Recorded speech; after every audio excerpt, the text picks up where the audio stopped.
Olá, bom dia, uma boa quarta-feira para você. Estamos ao vivo aqui do plenário com a sessão ordinária e hoje na ordem do dia, na pauta de votação, um projeto em regime de urgência do deputado Calegari que obriga a instalação de placas nas câmeras de videomonitoramento nas vias urbanas e nas rodovias estaduais. Essas placas são para diferenciar as câmeras dos radares e esse projeto ele está em regime de urgência, mas o deputado Alexandre Chambinho pediu prazo nas comissões conjuntas de Justiça e Infraestrutura. Hoje o deputado pode relatar o projeto ou permanecer no prazo que vai até o dia 18. Vamos acompanhar os trabalhos. De acordo com o painel eletrônico, aonde invocando a proteção de Deus, declara aberta a mesma e convido ele, o delegado Danilo Baense, a proferir a leitura de um versículo da Bíblia. Sendo assim, solicito a todos se coloquem em posição de respeito.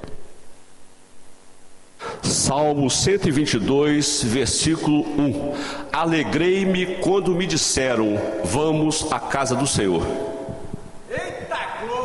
Amém. Muito obrigado, delegado Danilo Baense. Acessando do meu painel virtual aqui.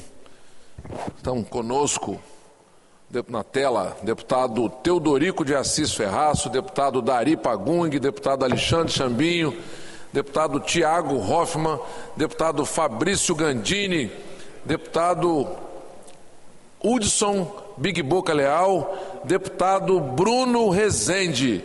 Estão com as devidas faces estampadas na nossa tela, nosso painel virtual. Deputado e Superman do Noroeste, deputado Mazinho dos Anjos. No plenário estamos aqui eu, delegado Danilo Baense, coronel Wellington e o capitão Assunção, e além dos outros parlamentares. Temos 18 parlamentares presentes. Nesse momento fica dispensada a leitura da ata da sessão anterior e disponibilizada conforme está no nosso site oficial. Eu não vou nem perguntar se tem algum colega que quer fazer registro de minuto de silêncio, tendo em vista o deputado Coronel Wellington já está posto ao microfone. Com a palavra, deputado Coronel Wellington. Senhor presidente, obrigado pela deferência. Senhores e senhoras deputados que se encontram presencialmente aqui ou de forma online, servidores da Assembleia, nós gostaríamos de registrar nosso pesar pelo falecimento do senhor Acriso Mariano da Cunha, no município de Una. Ele é um empresário, família de agricultor, trabalhadores no ramo de madeireira, e nós gostaríamos de deixar aqui registrado o nosso pesar em nome da família, dos amigos e da sociedade de Una. Ok. Então, nesse momento, por solicitação... Pela ordem, deputado Bruno Rezende. De fazer um pedido de um minuto de silêncio. Palavra de Vossa Excelência. Eu gostaria de pedir um minuto de silêncio para o nosso pastor Jaime Rosário Silva, pastor aqui na nossa Cachoeira do Itapimirim, muito querido, que faleceu no último dia 9, sábado. Ok, deputado Bruno Rezende. Mais algum colega gostaria de fazer registro do minuto de silêncio? Não tendo, então, por solicitação dos deputados Coronel Wellington e Bruno Rezende, façamos um minuto de silêncio.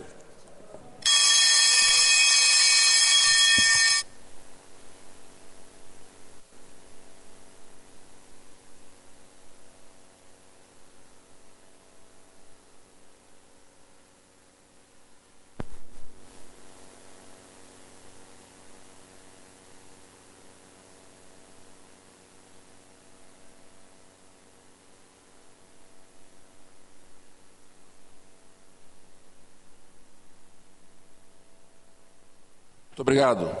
Quero registrar que estão conosco aqui duas lideranças populares importantes, uma da região metropolitana, que é o ex-vereador Zezito Maio, e lá do município de Alegre, Bem-TV. Na verdade, Bem-TV fica lá no município de Castelo, mas tem relação naquela região sul.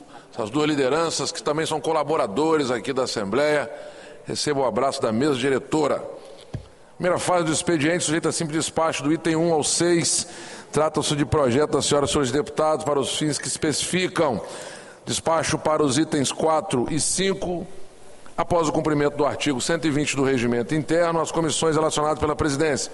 Despacho para o item 3, a Comissão de Justiça, na forma do artigo 276 do Regimento Interno. Despacho para o item 2 junte-se ao projeto de lei 508/2023. Despacho para o item 1 e 6 devolva-se ao autor com base nos artigos do Regimento Interno na Constituição Estadual. Passamos então à leitura do item número 7 ao item número 11, trata-se de requerimento de informações oficiais. Despacho para esses itens oficies. Segunda fase do expediente, nesse caso, carece de quórum mínimo 16 parlamentares, já temos 22, capitão Assunção, e o 12º item da pauta, requerimento de urgência de autoria do nobre capitão Assunção, de número 218/2023. Coloco em discussão, não havendo quem queira discutir, em votação. Os deputados que aprovam permaneçam como se encontram, os contrários se manifestem. Aprovado por unanimidade. 13º item da pauta. Favorável. Aqui a oposição, a situação, os independentes e os neutros votaram favoráveis a requerimento de Vossa Excelência. Parabéns pela vitória. 13º item da pauta, requerimento de urgência 220/2023, de autoria do deputado Lucas Escaramuça e do deputado líder do bloco parlamentar, Dari Pagung, ao projeto de lei 469/2023, de autoria do deputado Lucas Escaramuça. Em discussão, não havendo quem queira discutir, em votação, os deputados que aprovam permaneçam como se encontram, os contrários se manifestem. Aprovado também por unanimidade. Do item 14 ao item 17, trata de requerimento de realização de sessões solenes ou especiais. Despacho para esses itens em discussão, não havendo quem queira discutir, em votação. Os deputados que aprovam permaneçam como se encontram, os contrários se manifestem. Do item 18 ao item 20, trata de indicações das senhoras deputadas, que colocarei em conjunto. Em discussão, não havendo quem queira discutir, em votação. Os deputados que aprovam permaneçam como se encontram, os contrários se manifestem. Aprovado. Registro que está agora saindo da sala virtual e para o plenário, o deputado Hudson Leal, vulgo Big Boca. Passamos então à fase da ordem do dia. Já temos 25 parlamentares presentes na sessão presencial e no plenário virtual. Discussão única em regime de urgência, projeto de lei 95/2023, do deputado Calegari, na sessão do dia 11/9, o prazo foi pedido pelo deputado Alexandre Chambinho, que vai até o dia 18/9.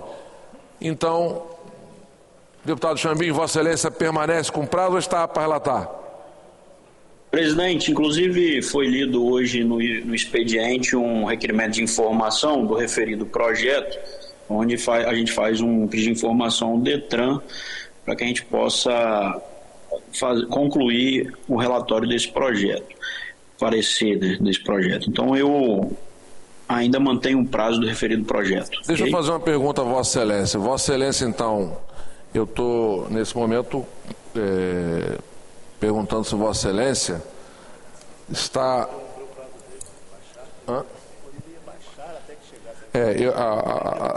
Para interromper o prazo de Vossa Excelência, uma vez que Vossa Excelência solicita a informação, nós poderíamos aqui, consultando, é claro, o plenário, que nós pudéssemos baixar em diligência, uma vez que Vossa Excelência preside as comissões reunidas, baixar em diligência, aguardando o retorno do pedido oficial que Vossa Excelência faz ao órgão estadual de trânsito. Ok. Pela ordem, senhor presidente. Ok, pela ordem, deputado Tiago Hoffmann. Eu quero só colocar aqui, acho correta a sugestão de Vossa Excelência, do nosso presidente Marcelo Santos, porque eu tive um contato informal com o presidente do DETRAN, Divaldo Vieira, e ele me informou que o governo já está providenciando toda a sinalização, porque é importante que haja essa sinalização, porque de fato tem ocorrido muita confusão do cerco inteligente com possíveis radares. Então, achei muito pertinente o pedido de informação oficial do deputado Alexandre Chambinho, e essa sugestão de Vossa Excelência, porque a resposta do DETRAN deve vir no sentido de que o governo já está providenciando essa sinalização e consequentemente, com todo respeito ao nobre projeto do deputado Calegari, ele vai perder um pouco o sentido no momento que o governo de fato começar a efetuar essa sinalização. Okay. É isso, senhor presidente. Ok, então eu vou colocar em plenário aqui o pedido do deputado Chambinho, que é o relator e presidente das comissões reunidas, para baixada de pauta até que seja diligenciado. Os deputados que aprovam permaneçam como se encontram, os contrários manifestem. Aprovado, fica baixado de pauta até o retorno das informações oficiais do órgão estadual de trânsito. Quem está pedindo pela ordem, por gentileza? Não tendo, então passamos ao item número 2.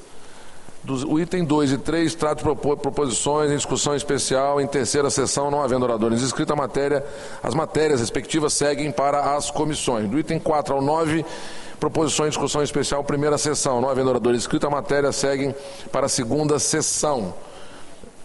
Presidente, o presente, tá bom? Tá bom. Deputado Zé Preto.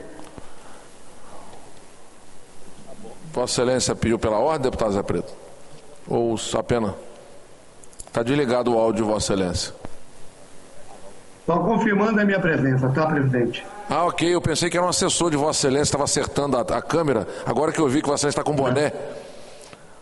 Então, registrando as presenças que estão com as respectivas latinhas na tela. Deputado Sérgio Meneghelli, deputado Zé Preto, deputado Alan Ferreira, galã do sul do Espírito Santo, deputado Lucas Meneghelli Polese, deputado Alcântara Filho, deputada Raquel Lessa, deputado Tiago Hoffmann, deputado Teodorico Ferraço, deputado Alcântara, já falei aqui já, nosso prefeito de Aracruz,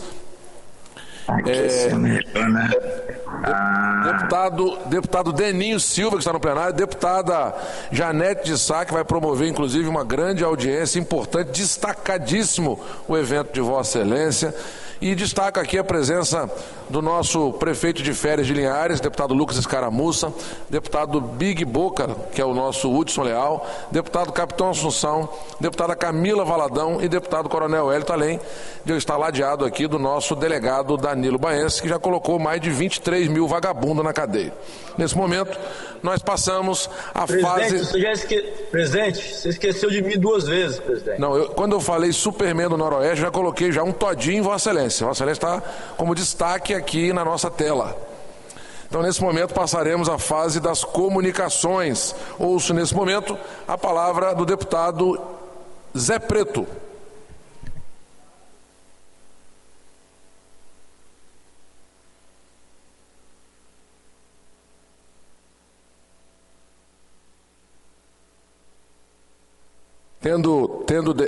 Vai falar, Zé Preto? Vou falar, presidente. Então a palavra de Vossa Excelência, satisfação de todo o plenário. Presidente, minha fala é para dar parabéns ontem pela sessão solene ontem do Dia do Agricultor, que é muito importante no nosso movimento, na nossa Espírito Santo, para a nossa economia.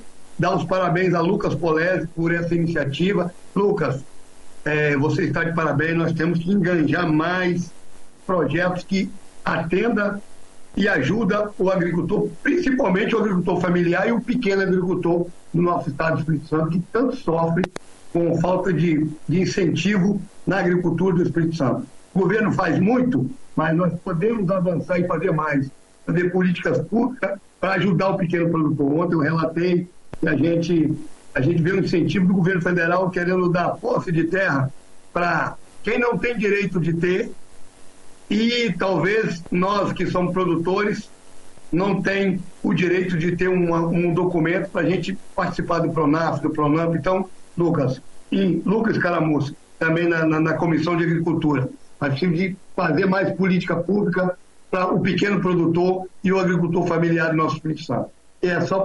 A minha fala é para dar os parabéns para Lucas Polese de ontem, nessa iniciativa de ontem, desse lindo evento que esteve ontem, homenageando quem de direito tem direito de ser homenageado, que é o agricultor do nosso Espírito Santo. Muito obrigado, deputado Zé Preto. Com a palavra, o deputado Vandinho Leite. Deputado Vandinho Leite, com a palavra. Não respondendo, com a palavra, deputado Tiago Hoffmann. Senhor presidente, cumprimento Vossa Excelência, cumprimentando Vossa Excelência, cumprimento todos os deputados e deputadas presentes nessa sessão ordinária. Cumprimento a todos que nos assistem pela TV Assembleia e pelas redes sociais da Assembleia Legislativa. Cumprimento também todos os servidores e servidoras desta augusta Casa de Leis. Senhor presidente, eu venho aqui, na verdade, ressaltar a importância de um grande programa de governo que eu tive a honra de conduzir enquanto fui secretário de Inovação e Desenvolvimento, que é o Qualificar ES. Nós vamos hoje ter uma formatura, senhor presidente, de uma turma que nós implantamos quando eu ainda era secretário, em parceria com a AMAIS, deputado Alain Ferreira, Vossa Excelência, que é um defensor da causa do autismo, e nós tivemos a oportunidade de uma parceria com a AMAIS, com a nossa amiga Poliana, que dirige a AMAIS, que eu cumprimento, mando um abraço, e para ela e para toda a equipe da AMAIS, que faz um excepcional trabalho com os autistas. Nós implantamos lá uma turma do Qualificar, porque nós tínhamos uma demanda lá dos pais, das mães, que levam as crianças para fazer as atividades na AMAIS, e não faz sentido, às vezes essa mãe vem de muito longe, a escola onde a AMAIS atende fica em Vitória, ali na região da Grande Goiabeiras, do nosso deputado Denim, e essa mãe às vezes vem da Serra, vem de Vila Velha, vem de Cariacica, e fica ali aguardando, porque não faz sentido ela pegar um ônibus para voltar para a Serra e depois voltar para buscar seu filho ou filha que está ali fazendo alguma atividade na AMAIS. Então, nós implantamos o Qualificar para que esses pais, mas especialmente as mães, a maioria são mães que ficam aguardando as crianças ali na AMAIS, elas pudessem ter ali a oportunidade de fazer um curso de qualificação e, consequentemente, ter a oportunidade de entrar no mercado de trabalho ou de iniciar um pequeno negócio. Essa turma começou pequena e hoje nós vamos ter uma formatura enorme lá na AMAIS, às 18 horas, os deputadas que puderem estar presentes, vai ser lá na sede da AMAIS, fica ali na Avenida Fernando Ferrari, na Grande Goiabeiras, ao lado da Caixa Econômica Federal. Então, quem puder estar lá presente, vai ser uma honra, eu vou estar lá para prestigiar, porque é sempre muito emocionante quando você vê essas mães que já passam por uma situação tão difícil com seus filhos ali na AMAIS, elas receberem um certificado que muitas vezes é o primeiro certificado da vida delas, um certificado que abre portas para o mercado de trabalho, abre portas para que essa pessoa possa começar um pequeno negócio. Então, assim, é de fato um momento de muita emoção e que nós estaremos lá para prestigiar esses pais, essas mães que se empenham em fazer o tratamento dos seus filhos, de cuidar dos seus filhos e ao mesmo tempo estão fazendo ali um curso importante que vai ajudá-los no mercado de trabalho. Então é isso, senhor presidente, ressaltar a importância da qualificação profissional, a importância do Qualificar ES, o tamanho que esse programa ganhou em todo o estado, e a importância específica dessa oferta para os pais e mães da AMAIS. Só para passar a informação, na escola Almirante Barroso, que é onde fica a AMAIS, ali em Goiabeiras. Tiago, tá ouvindo não, Tiago? E a formatura... Tiago, tá ouvindo? Pois não? É o deputado Denim, uma parte, Excelência. Bem. Uma parte a Vossa Excelência, deputado Denim. Quero parabenizar Vossa Excelência pelo olhar sensível, brilhante de Vossa Excelência, pelas essas mães e pais que deixam seus filhos ali na AMAIS. Eu acompanho de perto, desde quando líder comunitário, moro ali naquela região, uma região muito sensível, esquecida muitas das vezes pelos políticos em relação à AMAIS. E Vossa Excelência não é surpresa para mim, porque Vossa Excelência sempre teve seu olhar criterioso, carinhoso, sobretudo voltado para quem mais necessita. E você está de parabéns, você tem feito um mandato de excelência aqui nessa casa, mas sobretudo deixou um legado brilhante, jamais visto na gestão do governador na Casa Grande. Vossa Excelência passou ali e deixou sua marca registrada como secretário da Ciência e Tecnologia, como secretário de governo, enfim. Itapemirim. Então eu tenho muito orgulho de dizer que sou seu amigo. Estarei lá hoje às 8 horas, prestigiando o seu trabalho. Parabéns pelo trabalho que fez ali com as mães e pais das crianças da Mais. Conte com o nosso mandato. Ali naquela escola ali, Tiago, foi minha primeira escola, ali é antigo Alípia Fraga, né? Eu lembro como fosse hoje, você falando ali, veio uma recordação lá na minha mente lá atrás, quando teve aquela chuva de granizo. Foi ali que eu estava estudando, na 4ª série, e em frente existia o antigo supermercado Santa Marta, que hoje ali é a extensão da Escola Almirante Barroso, que a Mais está localizada, que precisa muito do apoio dessa casa, Tiago, com emenda parlamentar, com incentivo, porque ali já não suporta mais a quantidade de pais e mães, de crianças que precisam de atendimento. Tem mais de 1.000 a 2.000 pessoas na fila de espera, Tiago. O prefeito Euclério Sampaio fez uma extensão para Cariacica, né, de uma Mais lá, está atendendo, já não tem mais quantitativa de pessoas que está dando suporte, e nós possamos olhar com mais carinho para essas pessoas que tanto precisam. Então, parabéns, fiquei até emocionado quando ouvi Vossa Excelência falando. Parabéns, estarei lá, 18 horas. É 18 horas, Vossa Excelência falou?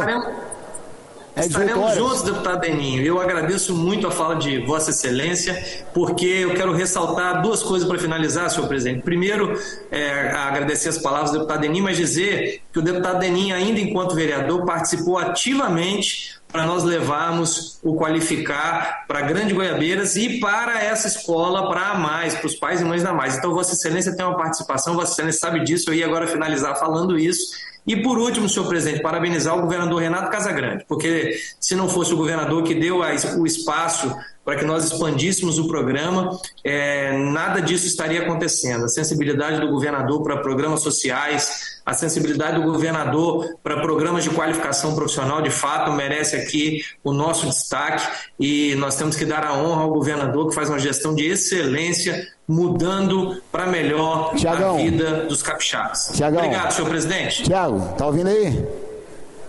Ouvindo bem, Deninho. Só para finalizar esses 30 segundos que Vossa Excelência tem, ontem eu tive com o deputado Mazinho dos Anjos, que está aí online, Mazinho, lá em Vila Velha, mais um investimento de mais de 70 milhões de reais em macrodenagem, de infraestrutura para aquela região 5, que vai atender mais de 13 bairros lá em Vila Velha. É o nosso governador na Casa Grande trabalhando incansavelmente em prol de quem mais necessita. Isso é emocionante. Parabéns, governador, sua equipe, parabéns, prefeito Arnaldinho, pelo trabalho brilhante que vem fazendo na cidade de Vila Velha. Muito obrigado, deputado Tiago Hoffmann. Deputado Tiago, quero fazer um pedido à Vossa Excelência. Nós apresentamos aquele projeto no sentido de que os policiais civis que aposentassem e os da PM e dos bombeiros que fossem para a reserva pudessem levar suas armas. Houve um veto, nós acompanhamos, e houve aquele entendimento para a portaria nos moldes da Polícia Federal. Eu queria que Vossa Excelência nos ajudasse, que eu estou recebendo muita cobrança das categorias com relação à portaria, porque está demorando um pouquinho. Então, Vossa Excelência poderia nos ajudar para ver se a gente coloca em funcionamento o mais rápido possível essa portaria, né? Que ela entre em vigor.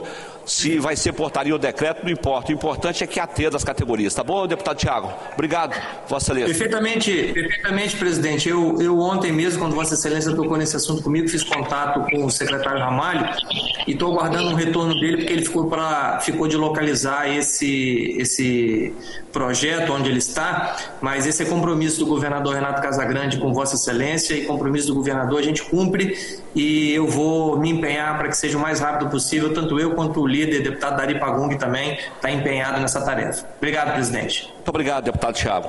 Com a palavra, o deputado Teodorico Ferraço. Deputado Teodorico Ferraço. Pois não. Senhor presidente, como meu abraço cordial a Vossa Excelência, todos os nossos colegas da Assembleia, eu vou declinar da palavra. Muito obrigado, deputado Ferraço. Com a palavra, o deputado Sérgio Meneghelli. Deputado Sérgio Meneghelli, com a palavra. Deputado Sérgio Meneghelli não respondendo. Com a palavra, deputada Raquel Lessa. Presidente, vou declinar. Muito obrigado, deputada Raquel. Com a palavra, deputado Pablo Muribeca. Deputado Pablo Muribeca não respondendo. Com a palavra, deputado Mazinho dos Anjos. Presidente, vou declinar também da fala. Muito obrigado, deputado Mazinho. Com a palavra, o deputado Lucas Escaramuça.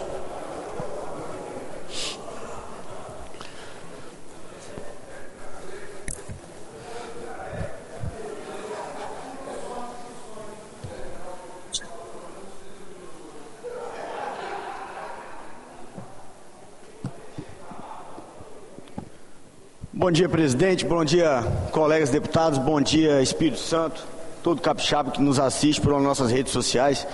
Eu trago aqui hoje a notícia do nosso portal de notícias, a Gazeta, grande portal respeitado do Estado do Espírito Santo, que anuncia que municípios do Estado estão mais transparentes, apresenta um ranking de transparência e boas práticas de gestão pública de municípios capixaba. E olha que notícia interessante e importante. A grande maioria dos 78 municípios do Estado do Espírito Santo avançou, presidente, em boas práticas de gestão e transparência pública este ano. Esse levantamento foi organizado pela Transparência Capixaba, e foi baseado em metodologias da Transparência Internacional, e olha que bacana, com o apoio, com a validação do Espírito Santo em Ação, uma das maiores organizações, mais respeitadas organização empresarial do Estado do Espírito Santo, que a gente tem que admirar, condutora de boas práticas de gestão na iniciativa privada e no âmbito público também. Mas nem tudo são flores, presidente, nem tudo são flores. E notícia que me assusta e me entristece muito, é que dentre os apenas 7 municípios que regrediram, está uma das maiores potências econômicas do Estado do Espírito Santo, que é o meu querido município de Linhares. O município de Linhares, deputados, povo capixaba, despencou da 27ª posição para de número 57. O município de Linhares não caiu 30 posições no ranking capixaba de transparência pública e boas práticas de gestão, não. Ele tomou um tombo mesmo. Ele tomou uma rasteira que não sabe nem de onde veio. Porque não faz o mínimo sentido um município que produz tanto, com um povo tão empreendedor, com um polo moveleiro que mudou a matriz econômica do município em décadas passadas, que vive até hoje sem incentivos fiscais, com a força própria, com a sua livre iniciativa própria. Não faz sentido que um polo moveleiro, por exemplo, veja números como esses de gestão pública, que as nossas grandes indústrias, que o comércio, que o microempreendedor individual veja uma gestão pública da cidade com números assim. Isso nos envergonha. Empresa nenhuma, empreendedor nenhum varre a sua sujeira para debaixo do tapete. E gestão pública também não pode fazer. Não é errado cobrar, gente. Muito pelo contrário. Tem que parar com esse negócio de Linhares, de quem fala, de quem cobra, de quem aponta dificuldades, é criticado, recebe mensagem no privado do porquê. Isso não faz sentido. Os gestores públicos escolhem, nós escolhemos ser políticos porque desejamos. E a crítica, a divergência de opinião faz parte do processo de evolução de qualquer empresa, por que não na iniciativa pública? Linhares tem escola em container. Linhares tem escola em container, deputados. Linhares tem alunos estudando em container. Foi determinado que tirasse todos os valores de obras públicas das placas das obras do município de Linhares. Linhares fez 4 empréstimos em 5 anos. Linhares rebaixou esse ano a sua nota no Tesouro Nacional para a nota B do CAPAG, porque comprometeu essa capacidade de endividamento, pode comprometer a capacidade de pagamento.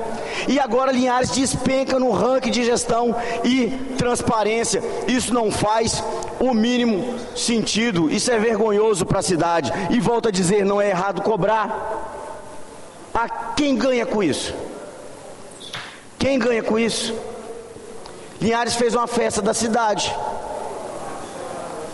lazer importante, pagou R$500 mil para um cantor.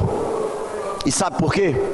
Porque decidiu fazer a festa faltando 20 dias, sem planejamento nenhum, sem permitir que sequer o setor produtivo, deputado Danilo, se planejasse com 2, 3, 4 anos, 4 meses atrás, para se preparar para a festa. Esse é o erro. É essa ausência de transparência que leva o município de Linhares a esses números vergonhosos. E isso precisa de ser dito. Quem pediu a parte? Eu, deputado Lucas Thiago Hoffmann. Deputado Thiago, com a parte, deputado. Olha, Vossa Excelência está estarrecido, mas eu não estou não me espanta, porque o gestor atual deve muita satisfação ao gestor anterior, que esse gestor anterior que disputou o governo do Estado, com uma retórica, falando do governador Renato Casagrande, atacando, criticando, é esse gestor que é o responsável por esse resultado, deputado Lucas Escaramuça.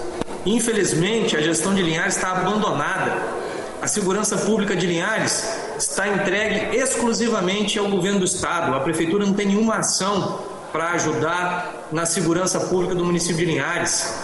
O município de Linhares está perdendo dinamismo econômico em função dessa atual gestão, que vem se repetindo há anos na cidade e que infelizmente não tem competência, só sabe falar. Então eu quero aqui me juntar a Vossa Excelência e dizer que o resultado da falta de transparência é o resultado da falta de gestão, que infelizmente já está passando da hora de deixar de existir no município de Linhares. Obrigado, deputado Lucas. Exatamente, deputado Thiago. Obrigado pela sábia colocação. E é isso mesmo, deputado. Hoje, o município, durante as festas das cidades e as comemorações, lança um novo slogan. O município não. A gestão, deputado Thiago, lança um novo slogan. O slogan é comemorando novos tempos. Uma nova cidade, uma nova gestão. Justamente, eu acho que para descolar dessa imagem do próprio anterior. Mas não faz... Então, se estamos comemorando os novos tempos hoje, com essa informação de uma metodologia do Espírito Santo em ação, sabe, da transparência capixaba, que esses tempos passem logo. Que esses tempos passem logo. Não é? É isso que a gente espera. E por fim, gente, Linhares tem grandes indústrias, sim. Isso é fruto da capacidade de empreendedora daquele povo, essa é fruto da capacidade da cidade realmente de conceder incentivos fiscais, de fazer doações diárias para esses grandes investimentos virem para cá. Mas a cidade de Linhares tem que entender uma coisa: empresário nenhum e trabalhador nenhum da indústria, do comércio ou da agricultura deve nada a gestor público algum ou a prefeito algum. Pelo contrário, cabe a uma gestão pública, a um prefeito municipal, a todos aqueles que se confia gerir uma cidade, que devolvam aos trabalhadores da indústria, às indústrias, aos seus diretores, aos seus empresários, ao comércio, tudo que eles contribuem em esforço, em imposto, em geração de renda para a cidade. E cabe devolver isso com melhores índices de educação, porque a nossa educação também é, deputado Thiago, uma das 10 piores do estado do Espírito Santo. E isso também não é divulgado nos portais de transparência da cidade. Muito pelo contrário, Linhares vende que tem uma boa educação, mas por trás, por debaixo dos panos, debaixo do tapete, está desvalorizando o professor, desvalorizando a escola e o servidor público de carreira. Essa é a nossa indignação, me perdoe, não é bom, não é satisfatório falar das dificuldades da cidade da gente, mas é necessário e é importante que essa reflexão exista. E volto a dizer, isso não é errado, isso é um processo de evolução construtivo e que precisa de ser liderado, precisa ser discutido por políticos e por toda a população. Obrigado pela oportunidade, presidente. Muito obrigado, deputado Lucas Escaramuça. Inclusive, recentemente, deputado Lucas, nós estivemos ali na cidade de Linhares, com a Comissão de Segurança e Combate ao Crime Organizado, realizando ali uma importante audiência.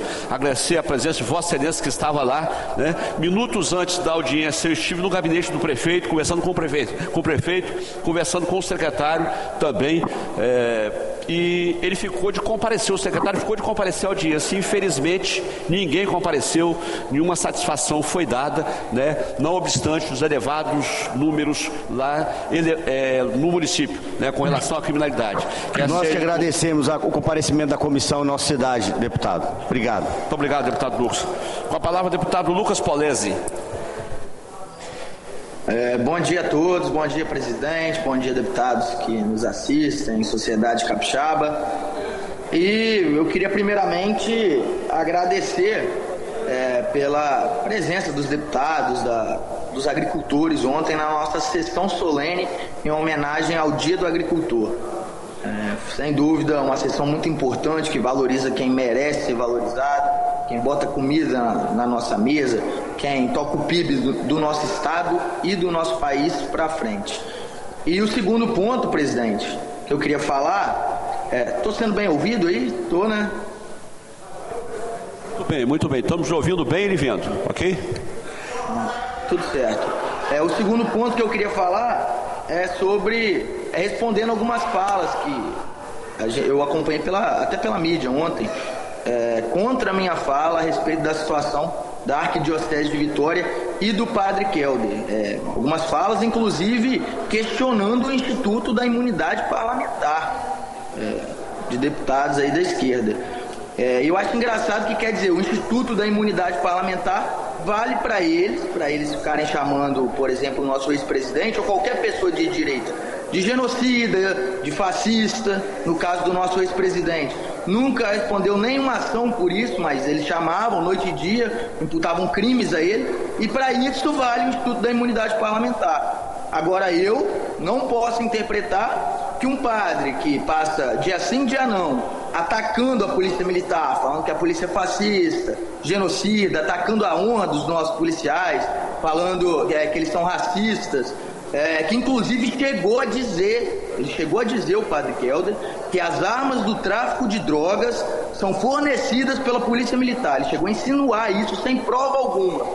Eu não posso acreditar que um padre como esse trabalha a favor do crime organizado, que aí minha imunidade parlamentar tem que ser tirada de mim. Não, eu tenho o direito de pensar nisso e de expor. E é o que eu acredito, sim. Inclusive, me coloco aberto até para debater com qualquer um dos bispos ali, do Padre Kelder, da Arquidiocese de Vitória, se for o meu lado, o lado que diz que ele passa aí suas missas fazendo politicagem em prol do PT, pedindo votos para Lula no altar, enfim.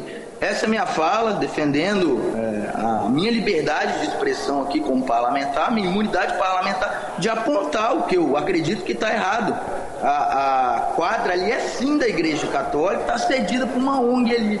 Mas, quer dizer, se eu tenho um imóvel e alugo ele, um apartamento, para um cidadão que está cometendo crime, sabidamente público, todo mundo vendo, eu não tenho responsabilidade, eu não tenho que pegar de volta esse imóvel dele, não tenho responsabilidade nenhuma.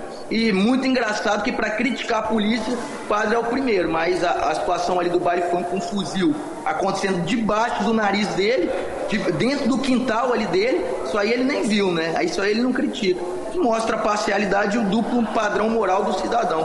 E eu tenho sim imunidade parlamentar para fazer isso. Se o padre se sentiu ofendido, ele pode me acionar na justiça. Eu já fui diversas vezes acionado, vou ter o maior prazer de contrapor a visão dele ou a ação dele lá na vara que couber e expor o meu lado, do porquê que eu digo isso. Eu tenho 1 milhão de matérias aí. O padre diz que vê Jesus Cristo no traficante de fuzil, mas não vê no policial, no soldado da PM que ganha R$3.000 para tomar bala. Enfim, eu tenho o direito de acreditar que ele trabalha assim a favor do crime organizado e está mais que nítido, né? A população de bem do Espírito Santo conhece muito bem esse Padre Kelder. No vídeo que eu publiquei está lá os comentários, o posicionamento de muitos cidadãos capixabas que não é de hoje essa posição dele. Tem lá diversos fiéis que deixaram de frequentar a missa pelo teor político partidário das missas dele, sempre a favor dessa galera aí, do crime organizado,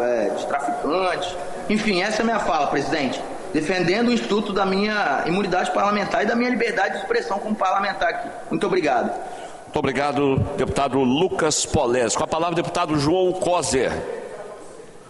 Deputado João Coser, não respondendo. Com a palavra, a deputada Janete de Sá. Deputada Janete de Sá. Não declinou, capitão Assunção. A deputada Janete vai falar. Ela esteve afastada para tratamento, mas chegou com muita vontade de falar e animadíssima.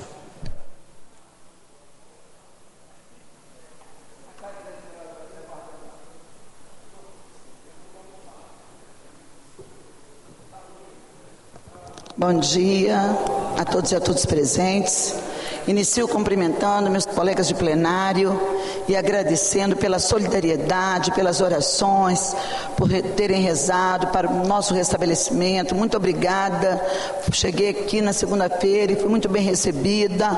Ontem eu tive uma queda brusca de pressão, não consegui vir trabalhar, mas graças a Deus fui ao médico à tarde, eu estou bem, apenas um susto, e estou aqui porque hoje nós vamos ter, meus colegas deputados, servidores dessa casa, que igualmente também cumprimento e agradeço os votos de solidariedade, as orações, todos que me assistem pela TV Assembleia, companheiros e companheiras do meu gabinete de trabalho, da 2ª Secretaria, da CPI dos Maus Tratos Animais e da Comissão de Proteção e Bem-Estar Animal, meu bom dia.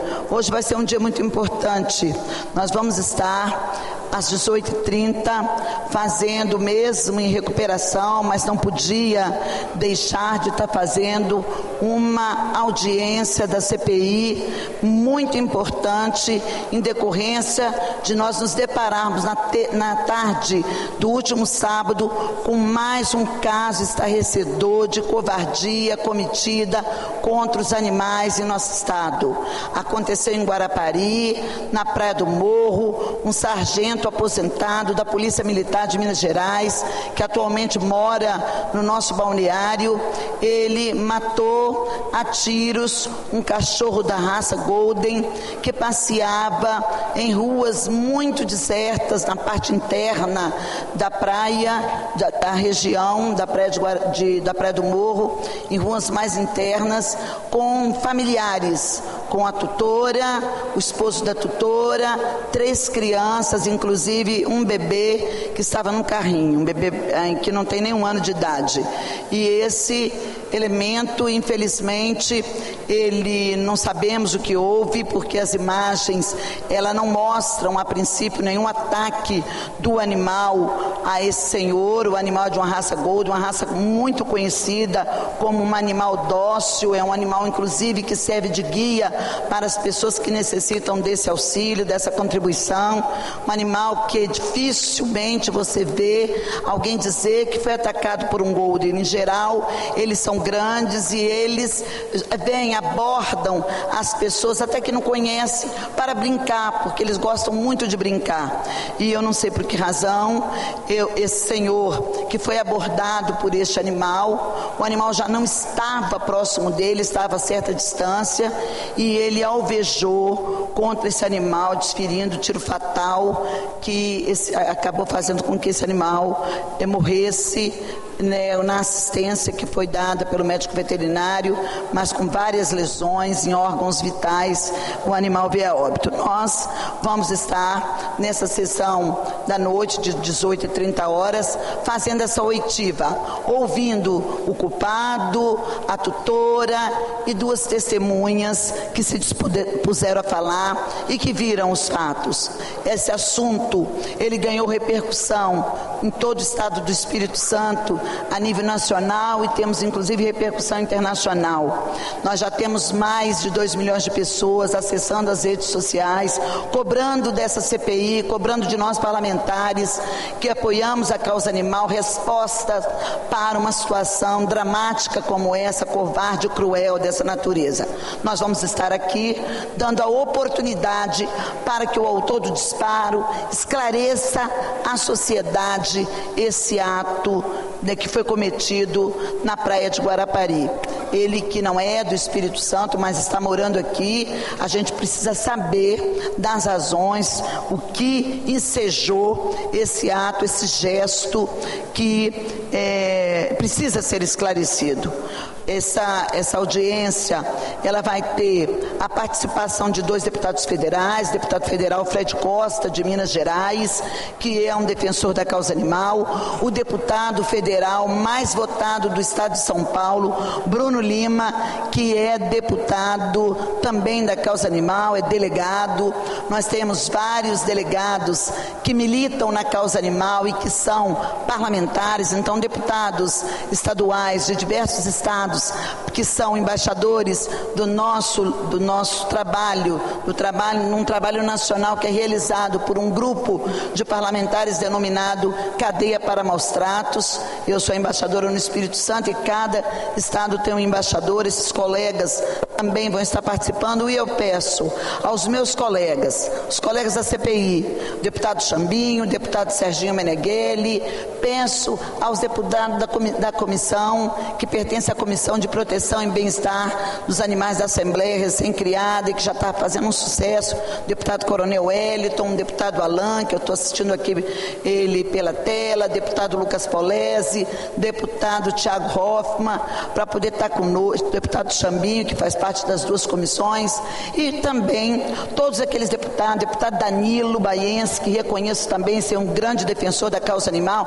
deputado Capitão Assunção, tem várias matérias nessa casa em favor da causa animal, deputado Wellington, ele nos representa naquela região do Caparaó, aquela região de cima, na questão da causa animal, ou seja, nós precisamos de que todos que puderem estar aqui conosco, que tiverem espaço na agenda e puderem participar dessa oitiva, é muito importante para a gente elucidar esse caso, para a gente buscar a justiça que compete, no caso, né, de ser identificado a culpabilidade, no caso de ser identificado que há crime, a justiça necessária e adequada para a quem compete e para que essa justiça seja feita. Não é o primeiro caso de policial militar que é envolvido na morte de animais. Nós tivemos um caso recentemente no bairro Tabuazeiro, aqui em Vitória, na capital, onde um sargento de nossa polícia militar do Espírito Santo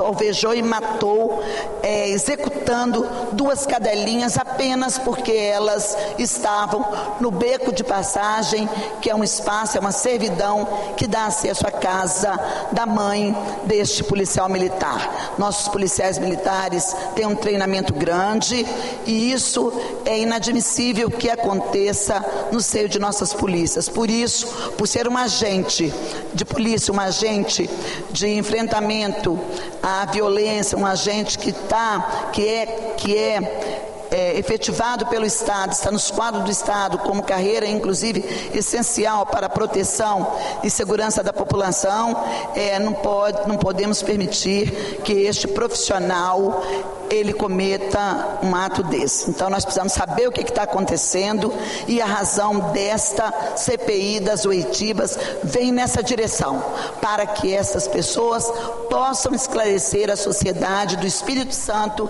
e de nosso país esses fatos que chocou, que estarreceu e que tem causado indignação às pessoas, tanto do Espírito Santo, Minas Gerais, mas quero aqui destacar que em todo o Estado existe repercussão para esse caso. Acontece hoje, às 18h30, no plenário da Assembleia, vai ser transmitido pelo YouTube e pelo Facebook, e eu conto com vocês, conto com o povo capixaba participando para tirar as suas conclusões e fazer juízo de razão sobre os fatos que serão narrados aqui nessa noite de quarta-feira às 18h30, num trabalho da CPI dos maus tratos contra os animais no Estado do Espírito Santo, em conjunto com a Comissão de Proteção e de Bem-Estar, que é nossa convidada, para poder integrar conosco essa força-tarefa que será feita hoje. Muito obrigada, deputado Danilo, um bom dia a todos e vamos aguardar o desenrolar dessa situação. Muito obrigado, deputada Janete de Sá. Com a palavra, deputada Irine Lopes. Deputada Irine Lopes com a palavra, não respondendo. Com a palavra, deputado Hudson Leal. Tendo declinado, com a palavra, deputado Gandini. Deputado Gandini, não respondendo, com a palavra, e deputado engenheiro José Esmeraldo. Declinou. Bom dia, presidente. Bom dia, deputados e deputadas. Estou vendo aqui Alain, nosso querido Meneghelli está aqui também, nosso amigo Mazinho, é o que estou vendo aqui na tela do computador. Eu vou me reportar hoje, senhor presidente, a um trabalho que fiz em 2021, comecei a partir de maio de 2021 em Fundão, uma solicitação que era feita há mais de 30 anos, que os moradores pediam que o Transcol, que somente ia até Timbuí, que fica a 8 quilômetros do centro de Fundão, que fosse até Fundão.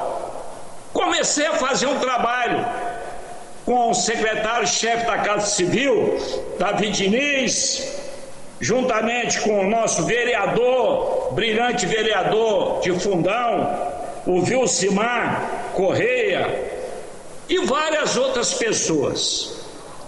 Aliás, o único que não participou, porque estava com medo de pegar Covid, foi o prefeito Gil. E fizemos várias e várias reuniões com o secretário-chefe da Casa Civil, com o apoio do governador Renato Casagrande, e quando foi no mês de julho de 2022, um ano depois, foi implantado o tão sonhado Transcol na região de Fundão, ali no centro de Fundão.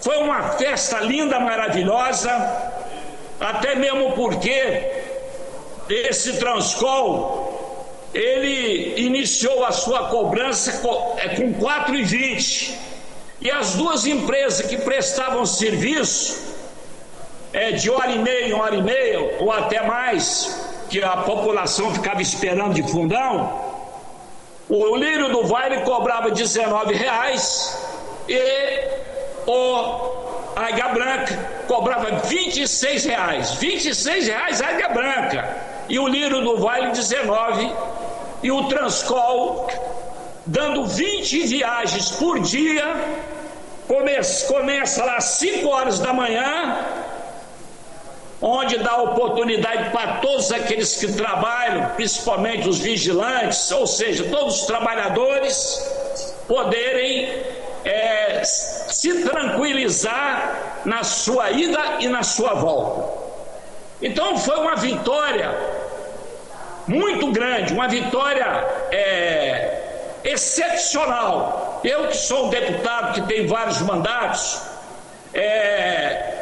poderia citar o Transcol de Fundão como um dos trabalhos que fiz mais benéficos para a população de Fundão, e que na verdade não só beneficiou Fundão, como também Santa Teresa, João Neiva e Ibiraçu, esses 3 municípios que estão ali próximos a Fundão, porque muita gente vem de carro, deixa seu carro ali e vem de carro para Vitória, para toda a região aqui, pega o Transcol. Então eu quero aqui sempre lembrar das boas coisas, né? Porque alguns mau caráter, que sempre tem mau caráter, sempre tem bandido, dizia o seguinte, que depois da eleição os ônibus do Transcol não seriam mais utilizados no que tange a região de Fundão. Então aqueles mau caráter, aqueles que só falam coisa ruim, quebraram a cara, porque esse trabalho foi feito por um deputado que tem vergonha e tem força no governo, e não entra para perder. É o cara que fala e cumpre, que tem conhecimento de causa. Esse ônibus continua e vai continuar sempre para esse povo amado de Fundão, esse povo respeitado. Muita gente não podia se empregar, as empreiteiras da Grande Vitória não empregavam. Eu vi muitos donos de empreiteira não empregavam as pessoas de Fundão em função de quê? Em função da passagem ser cara, 19 Lírio do Vale e 26 a Águia Branca. Então, no que tange os estudantes, né? Os estudantes agora, eles podem fazer faculdade, podem vir para as escolas de segundo grau, de primeiro grau. Eles têm oportunidades. Nós temos que dar oportunidades aos estudantes, nós temos que dar oportunidade à população de Fundão. E o deputado Zé Esmeraldo, que foi inclusive convidado para ir na Câmara, e foi uma honra eu ter ido na Câmara da Serra por vereadores, vereadores de Fundão, desculpa, né? Eu vi o que os vereadores, que inclusive diziam até que era oposição ao prefeito Gil, mas foram pessoas fantásticas na fala deles e o que eles falaram a respeito desse deputado, porque havia um trabalho já há anos e nunca teve êxito, mas a partir do momento que nós entramos, graças ao bom Deus, com o apoio do Davi Diniz, com o apoio do Renato Casagrande, com o apoio da população de Fundão, com o apoio também do nosso amigo vereador Vilcimar, que é um guerreiro, um batalhador, né? Que eu tomo a liberdade de dizer, esse cara tem que ficar, porque ele faz a diferença. Então, para mim é uma honra dizer para todos aqueles que moram em Fundão, que nós vencemos essa batalha, uma batalha que era considerada perdida, mas graças ao bom Deus, com o apoio da população, com o apoio do Davi, com o apoio do Renato, com o apoio do Vilcimar e com o apoio de todos os moradores de Fundão, nós conseguimos vencer a batalha. Colocamos o Transcol dentro de Fundão, uma reivindicação antiga, uma reivindicação que há mais de 20, 30 anos os moradores pediam, mas que não tinham êxito. E a partir do momento que nós entramos nessa batalha, nessa luta, e eu sempre cito a data, maio de 2021, nós conseguimos vencer graças ao bom Deus. Quero aqui agradecer ao povo de Fundão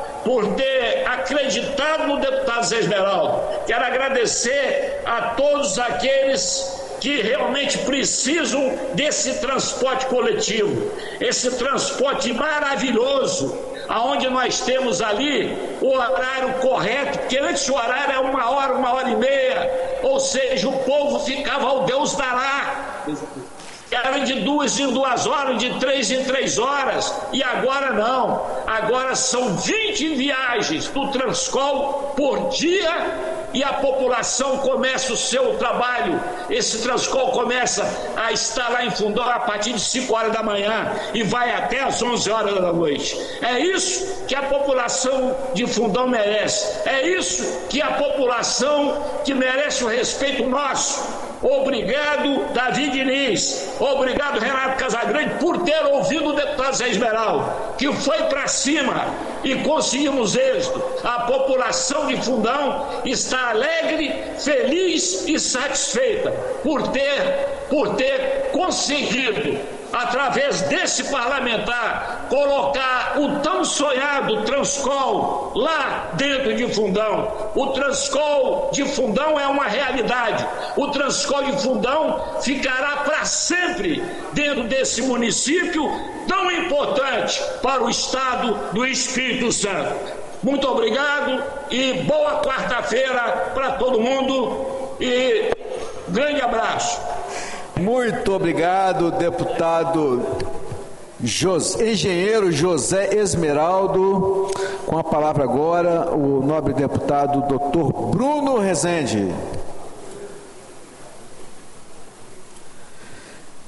Não se pronunciando, o deputado Denil Silva.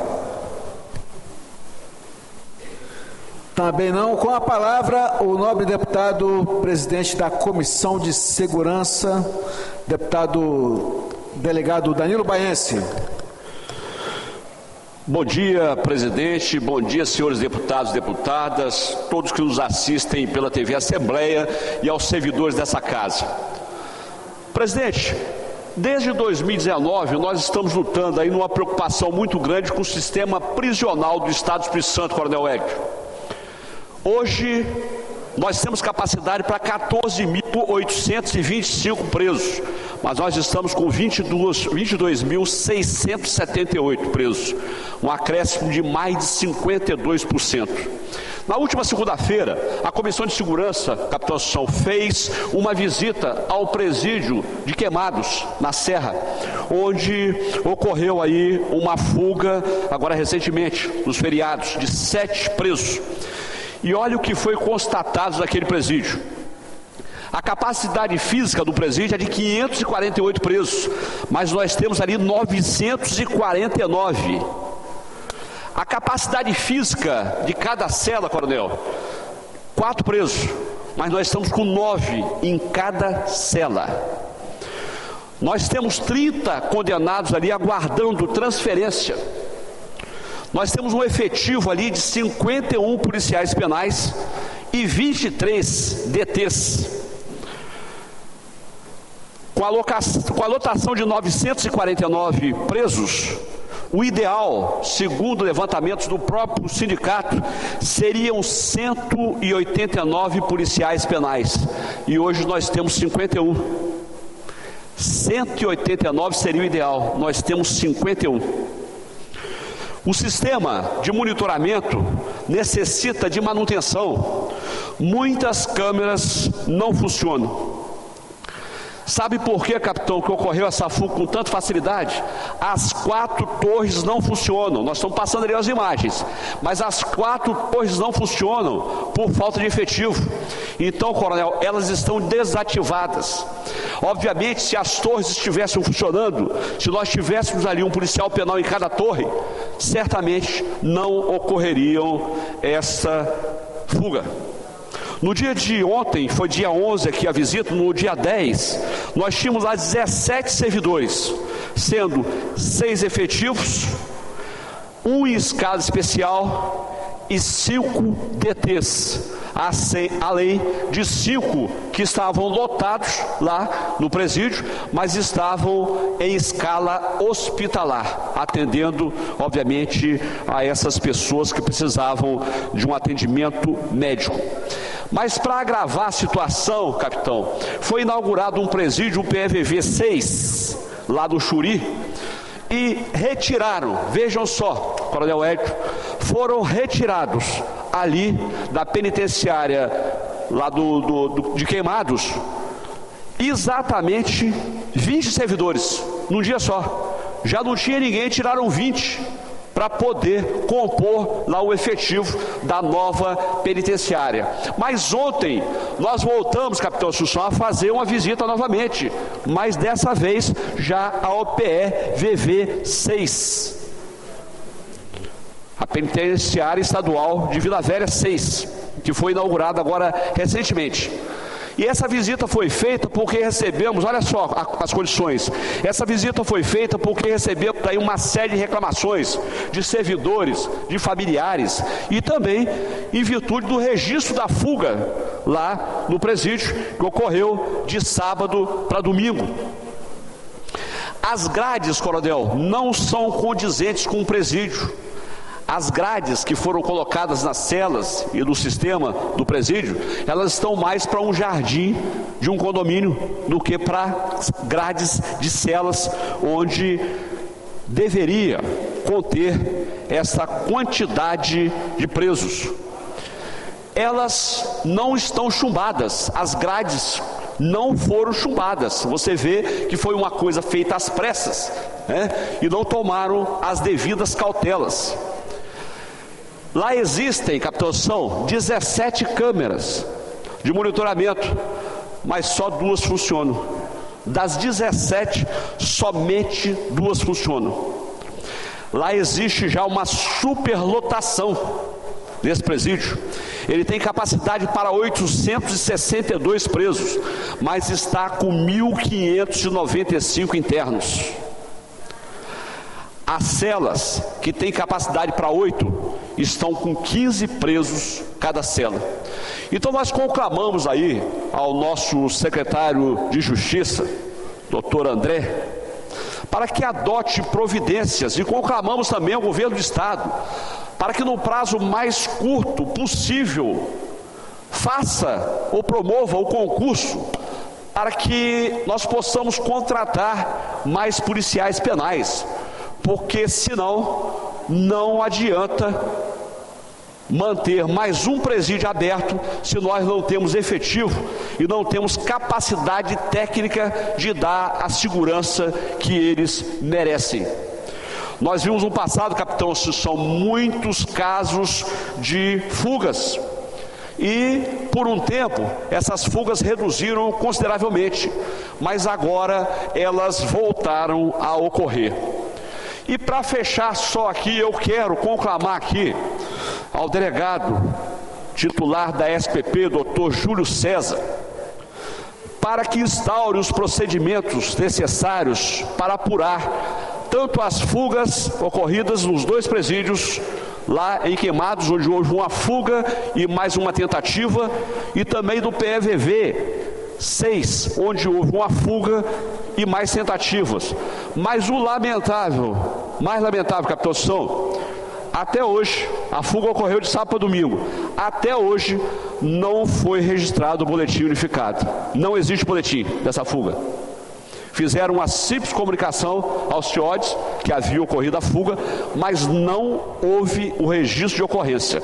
E olha que nós temos uma delegacia especializada só para apurar esse tipo de ocorrência que se dá no sistema prisional. Essa delegacia está lá, funciona na central da Polícia Civil, está subordinada à SPP, onde eu fui titular no ano de 2014. Então eu conclamo aí para que seja apurada essa fuga, para ver se foi uma falha do sistema, se houve alguma corrupção e se houve, que os responsáveis sejam indicados e responsabilizados por essas 2 fugas. Muito obrigado, capitão Assunção. Retorno a palavra a Vossa Excelência. Muito obrigado, nobre deputado delegado Danilo Baiense. Com a palavra, o nobre deputado Dari Pagum. Não respondendo, com a palavra, o nobre deputado Coronel Wellington.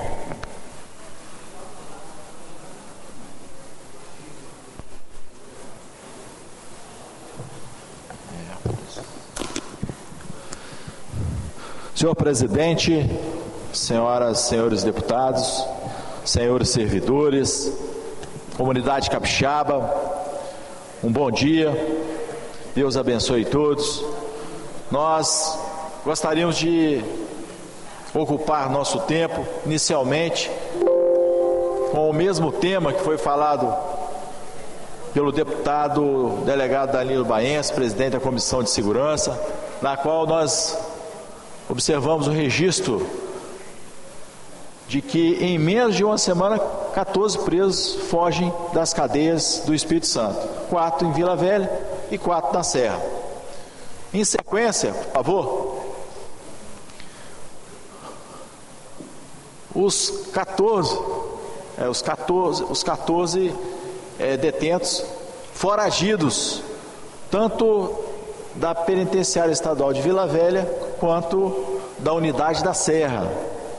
E também na sequência, por favor, um desabafo do presidente do Sindicato dos Policiais Penais, falando que a penitenciária que foi inaugurada, ela já foi inaugurada com um número excedente de presos e no sentido contrário com um número reduzido de servidores. Então eu faço aqui o registro dessas informações que são públicas, no sentido de conclamar o governo do Estado do Espírito Santo para que definitivamente, além de dar o concurso para a Polícia Penal, o que ainda não vai resolver, teria que aumentar o número de vagas necessárias, também promova o apoio. A PEC está em andamento aqui na Assembleia, PEC 002, para que todos os equivalentes, que são os inspetores penitenciários, que são DTs, possam ser efetivados e fazer parte desse grupo da Polícia Penal, definitivamente, para minimizar esse tipo de situação.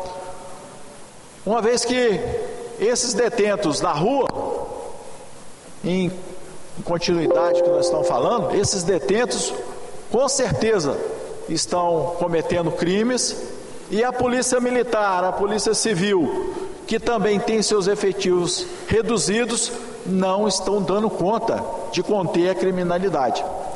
Então nós precisamos que o governo do Estado do Espírito Santo, através da CESP, através da Polícia Militar, faça o chamamento de todos os policiais que passaram no concurso público do CFSD 2022, para que eles tenham condições de fazer a revisão, chamando os excedentes desse concurso público, adaptando o edital para que esses excedentes possam ser convocados e possam fazer parte também de um chamamento de que a Polícia Militar vá de encontro a complementar o seu efetivo, trazendo o efetivo nos 78 municípios capixaba, nas unidades operacionais, unidades especializadas, para, no mínimo, conter esses presos que foram foragidos das penitenciárias e hoje estão nas ruas, sendo que os policiais militares que cumprem as escalas ordinárias são os mesmos que cumprem as escalas especiais, são os mesmos que cumprem as escalas extraordinárias, uma vez que não existe efetivo diferente, são os mesmos policiais. O mesmo grupamento que trabalha na RO, trabalha no policiamento ostensivo, depois é o mesmo policiamento que vai trabalhar nas escalas extraordinárias, compensando, obviamente, a desvalorização profissional, os baixos salários, com essas escalas extras para complementar a renda familiar. Por final, senhor presidente, segunda-feira nós fomos no DETRAN conversar com o diretor-geral a respeito da sinalização, da revitalização da sinalização do município de Una, da sinalização da pista de provas daquele município e também objeto sempre falado aqui nas reuniões da Comissão de Segurança, que é relativo à liberação de veículos nos finais de semana e feriados, liberação de veículos apreendidos. E, para nossa surpresa, não sei se Vossa Excelência tem conhecimento, mas que a informação do diretor do DETRAN, né, é de que o Estado ele paga a guinchada do veículo ou dos veículos em relação à referência do veículo maior que está em cima do guincho. Então o guincheiro ele recebe uma viagem e a referência é pelo carro que está a maior lá. Só que Vossa Excelência já falou aqui, e nós temos conhecimento, de que é cobrado individualmente de cada veículo que está em cima do carro. Ou seja, se tem 10 motos, é cobrado dos 10 cidadãos, dos 10 proprietários dos veículos, o mesmo valor. Então, nós precisamos rever isso aí, porque o Estado está pagando uma viagem de certo no valor do veículo de maior capacidade que está em cima do carro, mas em compensação está cobrando do cidadão 10 viagens. Então poderia perfeitamente nós adequarmos a legislação para que, se num guincho o Estado pagou uma única viagem, por que ele está recebendo 10 dos cidadãos, 10 dos contribuintes? Então nós precisamos de rever essa situação para que tenha equidade e tenha justiça no tratamento dos cidadãos que têm seus veículos apreendidos nos finais de semana e feriados. E isso foi uma reclamação recorrente da Comissão de Segurança, dos cidadãos que nós ouvimos no dia a dia, que são apreendidos os veículos, eles regularizam esses veículos ainda no mesmo dia, e quando chegam no pátio na sexta-feira ou no final de semana prolongado em razão de um feriado, os pátios não liberam os veículos. Mas aí eu pergunto aos senhores, lá tem um funcionário que recebe os veículos apreendidos. Por que não aproveitar esse mesmo servidor para fazer a liberação dos veículos também? Eles só dificultam a situação, porque infelizmente é cobrado a diária. E não tendo o servidor indicado para liberar esses veículos, automaticamente os cidadãos que têm seus veículos apreendidos, sejam caminhões, caminhonetes, veículos ou motos, eles têm obrigatoriamente que pagar a diária do pátio, da sexta para o sábado, sábado para domingo, domingo para segunda-feira. Isso se não for o final de semana prolongado igual nós tivemos aí, de quinta, sexta, sábado, domingo e segunda-feira.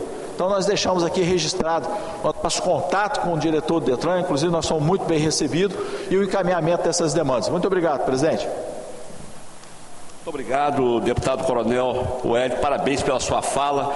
É uma preocupação muito grande mesmo da comissão, porque nós temos recebido muitas reclamações e já chegamos a presenciar até 17 motos em cima de um guincho e cobrarem individualmente, né? O que é lamentável. E nos finais de semana também a situação é muito triste. Com relação ao sistema prisional, que Vossa Excelência falou com muita propriedade, é bom fazer um registro, capitão Assunção, de que hoje nós estamos com 22.678 presos, não obstante 40% a 60% serem soltos já na audiência de custódia. Às vezes um preso é autuado em flagrante, termina 2, 3 horas da manhã, às 11 horas ele já foi posto em liberdade.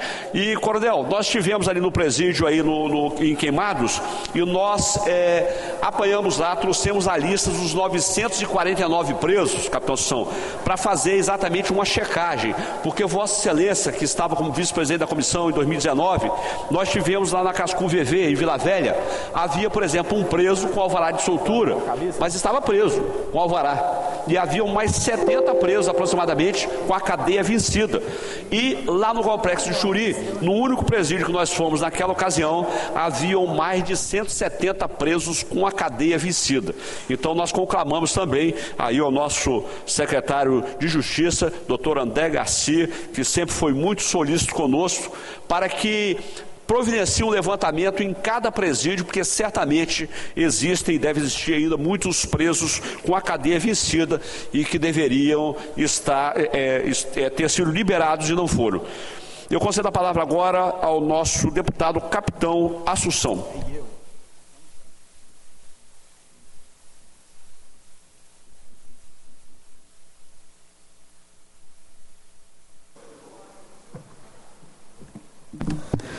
Obrigado, presidente. Quero cumprimentar e agradecer a todos os deputados que votaram favoravelmente ao nosso projeto, que cria o programa Alerta Araceli, que obriga o poder público a emitir alerta emergencial para dispor sobre providências relativas ao rapto, sequestro ou desaparecimento de criança ou adolescente no âmbito do Estado do Espírito Santo. E como que essa história começou? Gostaria de compartilhar com todos vocês agora, primeiramente com os nobres deputados e quem nos acompanha agora na TV Alice, pedir para passar um vídeo mostrando toda a história de como isso começou. Os Estados Unidos da América jamais esquecerá da misteriosa e trágica história do alerta Amber. A memória do dia 15 de janeiro de 1996 está impregnada na mente da maioria dos estadunidenses, quando um estacionamento de um mercado abandonado se tornou palco para o desaparecimento mais famoso e noticiado do mundo. A cidade de Arlington, no Texas, para sempre será assombrada pela descrição que Jim Cavill, de 78 anos, deu do sequestrador de Amber, René Hagerman. Entre aspas, era um homem branco de 25 a 40 anos e muito alto, com aproximadamente 1,80 m de altura. Devido à idade avançada da testemunha, uma quantidade limitada de informações pôde ser aproveitada. as proporções do caso foram enormes, o próprio FBI foi envolvido na investigação. Porém, as grandes estrelas desse caso não são as autoridades, mas sim a família Hagerman, que, devido à sua luta, deu vida ao alerta Amber. Nos dias de hoje, inúmeras crianças são salvas por conta desse programa. Portanto, hoje vamos conhecer a história trágica do caso responsável por salvar a vida de muitas crianças ao redor do mundo. Uma das melhores cidades do Texas para pessoas que procuram afastamentos dos problemas que uma cidade grande como Dallas pode causar, sem dúvidas, é a pequena cidade de Arlington. Um local de aconchego e com um baixo nível de criminalidade. É em Arlington que você encontra o estádio do time de futebol americano tão aclamado e amado, o Dallas Cowboys. Também é em Arlington que encontramos a sede dos Texas Rangers, tão famosos por suas prisões como a do assassino em série da Estrada de Ferro em 1999. No ano de 2002, a cidade de quase 15 mil habitantes contava com apenas 2 tentativas de sequestros e 94 pessoas desaparecidas. Ainda hoje, Arlington é considerada uma das cidades mais seguras de todo o Texas. Contudo, antes disso, ela foi assombrada para sempre por um caso pregado no coração histórico de Arlington, que conta com os seus 147 anos de história. No dia 13 de janeiro de 1996, mais de 50 policiais foram espalhados por toda a cidade na procura de uma única criança, Amber Renee Hagerman, sequestrada no estacionamento do mercado abandonado Winn-Dixie Store. O local ficava apenas a alguns metros de sua casa. O estacionamento era conhecido pelas crianças daquela época, onde se reuniam para brincar devido ao grande espaço do lugar. No dia, Amber e seu irmão Ricky foram até lá para brincar com suas bicicletas. Após um longo tempo, o irmão mais novo quis voltar para casa, mas Amber, de 9 anos, continuou brincando no local mesmo sem o irmão. Quando Ricky chegou em casa, Dona Hagerman, mãe das crianças, se sentiu incomodada com aquilo. Por isso, logo após entrar em casa, Ricky já foi mandado novamente para buscar a sua irmã. Porém, quando o garoto chegou no local, Amber já havia desaparecido. Seus pais ficaram em pânico, assim como os avós da criança, que andaram por metros dentro da área na procura de sua neta. O avô de Amber se assustou quando percebeu a chegada de vários policiais no estacionamento abandonado. Aquilo o preocupou, afinal, ninguém da família havia chamado a polícia até aquele momento. No local, ele soube que a polícia estava lá devido ao chamado do idoso Jim Cavill, que havia presenciado todo o ocorrido. Naquele curto instante, o avô de Amber finalmente saberia o que havia acontecido com sua neta. A garotinha Amber nasceu no dia 25 de novembro de 1986 em Arlington, na até então cidade mais segura do Texas. Ela era filha de Donna Norris e Richard Hagerman, e a partir do ano de 1996, ela se tornaria o símbolo e mãe do programa mais famoso na luta contra sequestros infantis. No primeiro dia de investigação, tudo o que sobrou de Amber foi a sua bicicleta jogada em meio ao estacionamento. Uma cena melancólica e que, desde o início, trilhou para o pior dos fins. Segundo a testemunha Jim Cavill, de seu quintal ele presenciou quando Amber pedalava sozinha para cima e para baixo de forma distraída quando uma van preta invadiu o estacionamento.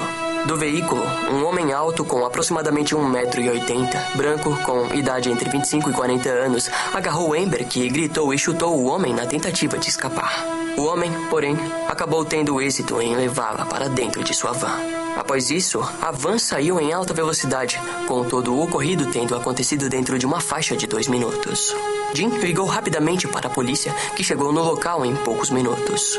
Contudo, não havia muita informação para colher no local, fazendo a polícia apenas sair em busca da descrição dada por Jim. Os recursos da polícia foram todos expirados nas buscas por Amber. A polícia divulgou boletins policiais, jornais publicavam artigos e todas as agências nacionais de notícia cobriram o caso. O principal fracasso foi a lentidão da implementação do FBI no caso. Infelizmente, aquela demora foi o mesmo tempo em que um sequestrador daquela natureza precisaria para saciar o seu desejo doentio. Em casos de desaparecimentos como esse, em uma área de comunidade até então pacífica e onde não houve nenhuma tentativa de o sequestrador entrar em contato, o fim se torna claro. No dia 17 de janeiro de 1996, 4 dias após o sequestro, um homem caminhava com o seu cachorro perto de um riacho em Forest Hill, a 8 quilômetros do estacionamento abandonado. Próximo do riacho, o cachorro do homem ficou agitado, o fazendo segui-lo para verificar o que havia causado aquilo. No riacho foi encontrado o corpo de uma menina de bruços e imediatamente a polícia foi acionada. Em pouco tempo, o corpo foi identificado como sendo o de Amber Renee Hagerman. A garotinha estava completamente nua e apenas calçava uma meia em um dos seus pés. Sinais de violência sexual e espancamentos foram identificados na autópsia. Ainda no fim do dia, a causa da morte foi anunciada como sendo um longo e violento corte no pescoço, além de vários outros cortes pelo corpo. A perícia concluiu que Amber permaneceu viva por mais de 2 dias após o sequestro, fato comum nesse tipo de crime. Devido ao ambiente em que foi encontrada, as provas que ainda pudessem existir no corpo de Amber acabaram sendo destruídas. Uma lista de criminosos sexuais foi investigada, mas nenhum suspeito foi encontrado. Segundo o investigador responsável, Mike Simons, a degradação do corpo, a exposição à umidade, a falta de evidências e a ausência de suspeitos faria do caso algo complicado e demorado. Após o corpo ser encontrado, a polícia passou a receber inúmeras ligações com várias pistas falsas sobre o paradeiro do assassino. Porém, todas as pistas eram investigadas, causando assim um enorme clima de tensão e estresse na polícia. Muitos supostos assassinos ligavam a fim de se entregar, mas todos se provaram não serem o real assassino de Amber. Frente àquilo, Donna, mãe de Amber, apareceu na TV pedindo que as ligações parassem de acontecer. As pistas falsas tiravam totalmente o foco e o tempo da polícia. Infelizmente, seria questão de tempo para que o caso fosse arquivado devido à falta de pistas. O caso acabou ganhando destaque internacional de forma repentina quando Diana Simone, uma mulher revoltada com o fim de Amber, ligou para a estação local de rádio do Texas. A mulher questionou ao vivo por que o governo mandava tantos alertas meteorológicos, mas quando se tratava de uma criança sequestrada, nenhuma notificação era feita. Diana criticou abertamente a falta de empenho por parte das autoridades em resolver o caso e lidar com o criminoso. Aquela ligação mudaria para sempre o desfecho dessa triste e trágica história.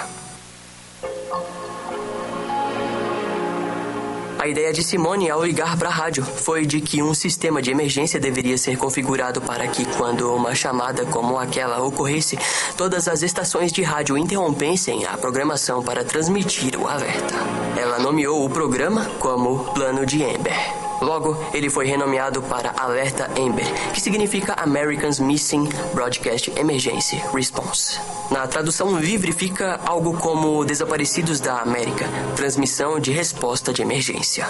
O plano foi visto com bons olhos e seria implementado no mesmo ano. Os pais de Amber criaram a PASO, Pessoa contra Criminosos Sexuais, com o objetivo de que novas leis passassem a ser criadas para protegerem as crianças do Texas. A organização foi presenteada por inúmeras doações de espaço, equipamentos de escritório, internet e computadores. A ajuda veio de empresas e até mesmo da Igreja Internacional de Deus do Texas. A lei finalmente foi criada e assinada pelo presidente Bill Clinton, na presença de Donna e Richard Hagerman. Senhores deputados, é por esse objetivo que nós propusemos essa lei, que hoje, em uníssono, todos os deputados votaram favoravelmente. E por que nós tomamos a liberdade de mudar o nome, deputado Danilo Baense, para Alerta Araceli? A gente não vai entrar agora em toda a história, mas no ano de 1973, nós também tivemos no Espírito Santo essa história trágica envolvendo uma criança que ela foi raptada, Araceli foi drogada, estuprada e morta no Espírito Santo. E nós temos isso hoje. Eu queria colocar a imagem da Araceli, porque nós temos que mostrar como que a história está acontecendo. Primeira foto de Araceli, por gentileza. Isso é importante para que o governo do estado deve estar agora acompanhando a nossa transmissão ao vivo, para que esse projeto possa ser implementado no Espírito Santo. E essa criança aí perdeu a vida. Se naquele período nós já tivéssemos o alerta Amber, provavelmente, talvez, essa criança estivesse viva ainda. A segunda imagem, por favor. Isso é um fato agora contemporâneo. Aconteceu recentemente no norte do Espírito. A outra imagem, por favor. Se puder aproximar mais para os nossos telespectadores, esses adolescentes que foram mortos por traficantes, se já estivesse também em vigor o alerta Araceli, provavelmente eles estariam vivos. E a última imagem, por favor, que é recentíssima, foi, se não me falha a memória, ontem. Se puder aproximar mais para os nossos telespectadores acompanharem, essa menina já foi localizada, mas está lá, adolescente de 14 anos, foi localizada, mas poderia até hoje estar também desaparecida. Então é importante, nós já aprovamos.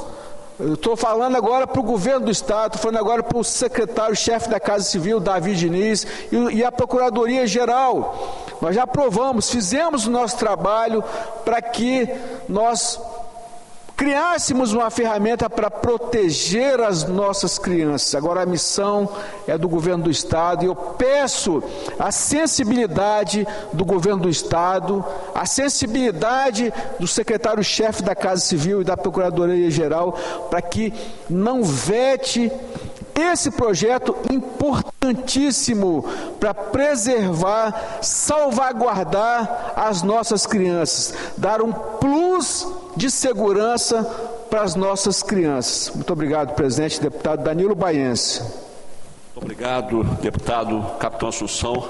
Parabéns pela proposição do projeto aí, que recebe o nome de Araceli Cabreira Crespo. Com a palavra a deputada Camila Valadão. Não respondendo. Com a palavra deputado Calegari. Não respondendo. Com a palavra deputado Bispo Alves. Não respondendo. Com a palavra deputado Alain Ferreira. Deputado Alain Ferreira. Não respondendo. Com a palavra deputado Alexandre Chambinho. Não respondendo. Com a palavra deputado Alcântara Filho. Não respondendo. Com a palavra deputado Adilson Espíndola. Não respondendo. Capitão Assunção, esse ano nós comemoramos aí os 120 anos dos batistas no estado do Espírito Santo. Uma data muito importante. Os batistas chegaram aqui em 1903. Eu quero parabenizar o nosso presidente da casa, deputado Marcelo Santos, pela sessão solene que fez em homenagem aos 120 anos dos batistas. Nós apresentamos aqui o projeto de lei 705/2023, transformando as igrejas batistas, denominação batista do estado do Espírito Santo, em patrimônio histórico imaterial, semelhante ao projeto de Vossa Excelência, também com relação à Igreja Maranata, que nós votamos favoravelmente. Eu quero passar, para encerrar a sessão, passar só esse vídeo aí, que é a história dos batistas. O deputado Dari Pagum, inclusive líder do governo, não tinha visto e me pediu até que encaminhasse, encaminhei para ele o vídeo. Por gentileza, Fabiano. Espírito Santo, início do século XX. O estado ainda possuía grandes áreas desabitadas. A economia era baseada no café. A população, que na sua maioria habitava na zona rural, era composta por brancos, um grande número de ex-escravos e imigrantes europeus de diferentes nacionalidades. A fé da grande maioria da população era a católica. Nesse cenário, no ano de 1903, desembarcaram no Porto de Vitória os missionários Zacarias Taylor e Alberto Lafayette, com o objetivo de organizarem as primeiras igrejas batistas no estado. Os missionários saíram da capital e foram para o município de Afonso Cláudio, ao encontro de Francisco José da Silva, conhecido como Irmão Chiquinho, um incansável ganhador de almas que dividia o seu tempo como alfaiate e evangelista. No dia 21 de agosto de 1903, na localidade de Alto Firme, nascia a primeira igreja batista em solo capixaba, com 60 membros. Como seu pastor, o recém-consagrado irmão Chiquinho, agora pastor Francisco, que mais tarde viria a ser considerado o apóstolo do Espírito Santo. Dr. Zacarias Taylor, Alberto Lafayette e Francisco José da Silva seguiram para organizar dias depois a segunda Igreja Batista no estado, na localidade de Figueira de Santa Joana, hoje município de Itarana. Ao voltarem à capital, os 3 missionários organizaram mais uma igreja, com 2 cômodos, chão de terra batida, aproximadamente 15 bancos, uma mesa rústica para servir de púlpito e paredes de estuque. Nascia a primeira Igreja Batista de Vitória. No ano de 1904, um fato decisivo para o avanço do trabalho batista no estado aconteceria: a chegada do casal de missionários norte-americanos Loren e Alice Reno. A vinda do casal Reno representou o fundamento do trabalho batista no estado, trazendo sistematização, consistência e estruturação às igrejas que nasciam. Mr. Reno assumiu o pastoreio da primeira igreja de Vitória, enquanto o pastor Francisco fora para o campo, agora em tempo integral, evangelizando e implantando igrejas no interior. Conforme crescia o trabalho batista, a perseguição religiosa aumentava. Os cristãos protestantes sofriam atos de violência e viviam à margem da sociedade. Até após a morte, a discriminação existia. Com muito empenho, Loren Reno conseguiu em 1905 um terreno para servir de cemitério para os protestantes e excluídos sociais. Com seu trabalho, Loren Reno passou a estabelecer boas relações com as autoridades, inclusive eclesiásticas, além de ganhar a simpatia da população. Mas o preconceito era muito grande. Para acolher os filhos dos batistas discriminados nas escolas da época, o casal Reno iniciou um colégio no porão da sua residência. Surgia o Colégio Americano, que passou a receber também filhos das famílias pobres. O Colégio Americano, que tinha esse nome por usar método de ensino americano, passou a formar também missionários e professores. O colégio cresceu, passando a funcionar no antigo templo da primeira igreja de Vitória e, em seguida, no Parque Moscoso. Jovens do interior vieram para a capital para estudarem no seu internato. O Colégio Americano escreveu um belíssimo capítulo na educação capixaba e marcou para sempre a história dos batistas e do nosso estado.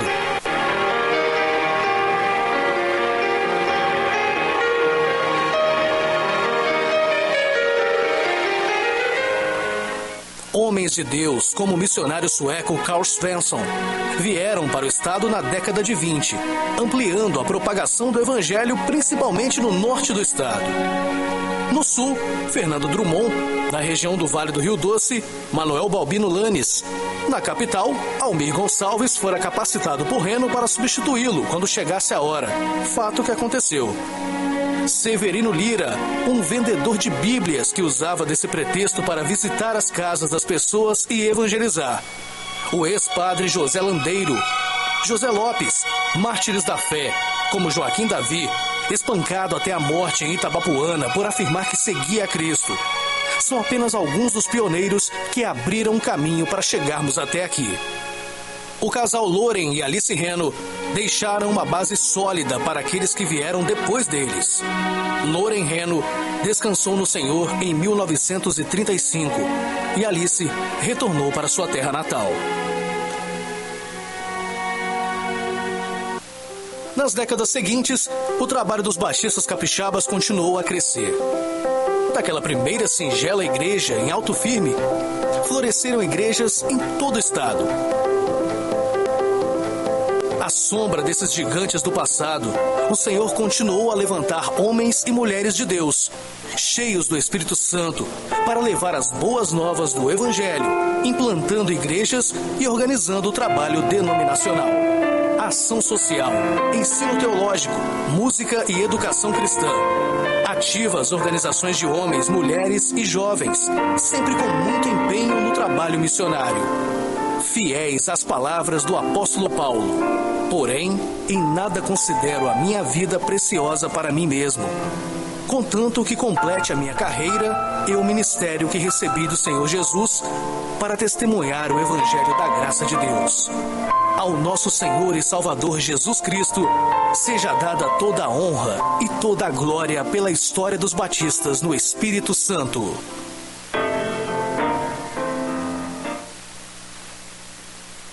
obrigado, Fabiano. Parabéns aí aos batistas, inclusive, Coronel Edson, meu cunhado, pastor Raimundo Ladislau Rodrigues, ele veio do interior de Minas Gerais e foi interno do Colégio Americano Batista. Já falecido, estaria hoje com 95 anos, né? Ontem nós recebemos aqui o pastor Chicão, também da Igreja Batista de Itaparica, que fez um convite aí para um grande evento que, salvo engano, ocorrerá sábado agora, né? Aqui na Praça do Papa. Estou recebendo aqui agora, dia 16 de setembro, às 18h30. Participações de várias pessoas aqui, inclusive a Aline Barros estará presente, né, celebrando os 120 anos dos batistas do Estado do Espírito Santo. Será na Praça do Papa, dia 16, agora às 18h30. Pastor Chicão fez o convite ontem. Senhor presidente, pela ordem. Pois não, deputado Coronel Hélio. Nós gostaríamos de reforçar o convite a todos os senhores, senhoras, deputados, as associações, sindicatos, servidores públicos do Estado do Espírito Santo que são credores do precatório e pessoas interessadas da família no nível sucessório hereditário para a reunião que nós faremos hoje da Frente Parlamentar em defesa do pagamento precatório aqui no Estado do Espírito Santo, que ocorrerá aqui. Nós vamos presidir a sessão, temos como secretário o capitão Assunção. Então nós gostaríamos de deixar registrado aqui o convite a todos os cidadãos do Espírito Santo, credores do precatório. Obrigado. Pela ordem, senhor presidente. Obrigado, deputado Coronel Hélio. Com a palavra, deputado Hudson Leal. Eu gostaria de lembrar, Vossa Excelência tem uma boa memória, no nosso bairro, em Santo Torquato, tem uma igreja batista, ali indo para o Morro da Esso, salvo engano, o nome da rua é Pastor José Abraão. Pastor José Abraão do Nascimento. Está vendo? O homem tem uma cabeça boa. E relembrar, Danilo, que nosso bairro ainda é um bairro muito carente. Isso há quase 60 anos atrás, a Igreja Batista fazia um excelente trabalho social, colocando crianças em risco, levando para lá, fazendo atividades, diversas atividades, levando para a colônia de férias. E eu tenho a grande surpresa de ter sido daquela igreja, ter sido batizado naquela Igreja Batista e que continua assim, a Igreja Batista do Estado do Espírito Santo, não só a Igreja Batista, como outras igrejas fazendo esse belíssimo trabalho social que muitas vezes é deixado de fazer pelo Estado. Então, parabéns a esse aniversário da Igreja Batista. Obrigado, deputado Hudson Leal. Inclusive, eu tive a oportunidade de conviver durante algum tempo com o pastor José Abraão do Nascimento e a sua esposa, dona Alzira, né? Família maravilhosa, residiam ali no Garrido, né, em Vila Garrido, e eram muito amigos do meu pai. Nada mais havendo a tratar, vou encerrar a presente sessão. Antes, porém, convoco os senhores e senhoras deputados para a próxima, que será ordinária, dia 18 de nove de 2023, segunda-feira, às 15 horas, para a qual designo. Expediente o que ocorrer. Ordem do dia, a mesma pauta da presente sessão, exceto as matérias votadas. Muito obrigado aos servidores da Casa, senhores deputados, e a você que nos assiste pela TV Assembleia. Está encerrada a sessão e que Deus continue nos abençoando. Termina aqui a transmissão da sessão ordinária desta quarta-feira. Hoje os deputados aprovaram 2 requerimentos de urgência, então esses novos projetos poderão ser incluídos na ordem do dia das próximas sessões. Um dos requerimentos de urgência aprovados foi ao projeto que cria o Alerta Araceli, que é um alerta emergencial sobre o desaparecimento de crianças, e o outro projeto é o que cria a política estadual de combate ao racismo nos estádios. Os 2 projetos, então, poderão ser incluídos na ordem do dia das próximas sessões para que as comissões emitam o parecer de forma oral. E o projeto que estava na ordem do dia o que estabelece o uso de placas para sinalizar as câmeras de videomonitoramento nas vias urbanas e nas rodovias estaduais, placas para diferenciar essas câmeras dos radares de velocidade. Esse projeto foi baixado de pauta hoje, a pedido foi uma sugestão do presidente Marcelo Santos, enquanto o relator, deputado Alexandre Chambinho, aguarda informações sobre esse tema vindas do governo do estado. Mais informações sobre a sessão de hoje você confere no site da Assembleia Legislativa. Eu agradeço a sua companhia, a sua audiência. Continue acompanhando a nossa programação TV Alice, mais perto de você.